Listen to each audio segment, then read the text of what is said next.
So if you've got a hip or hips that snap, you feel that kind of pot click, something kind of snapping over the top of something else, anytime you are bringing your legs toward your torso, we're performing that hip flexion, it is likely that you have a hip flexor that is not firing properly. Okay, that doesn't mean that it's turned off or that it's not firing at all. It just means that it's not stabilizing and it's not locking in the way that we want it to. Okay, one of the best ways to work on this is through dead bug hip flexor marches. What you're gonna do, you're gonna take a band like this one that I have here.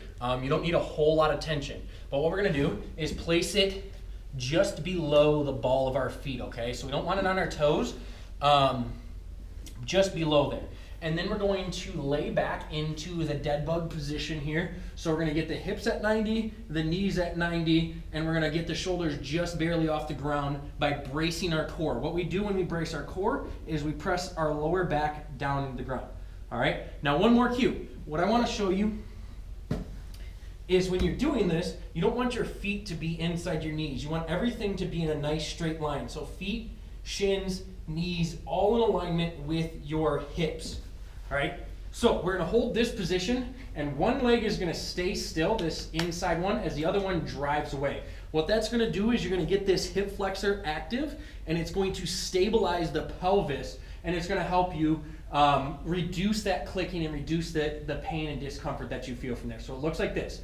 Breathe in, squeeze the core, brace, brace, brace, and we're gonna hold for 3 to 5 seconds here, really trying to keep this knee as close to the shoulder as we possibly can.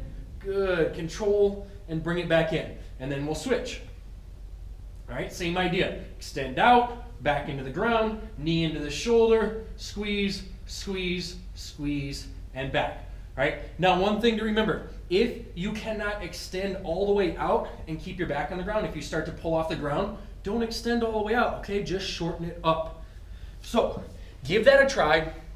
Do about 2 to 3 sets and let's say 5 to 8 reps per side, holding for 3 to 5 seconds on each rep daily. If you're gonna work out, I suggest doing it prior to your workout as an activation and a way to feel that positioning and get that hip flexor to help stabilize the pelvis, all right? Give this a try. Let me know if it helps with that snapping hip.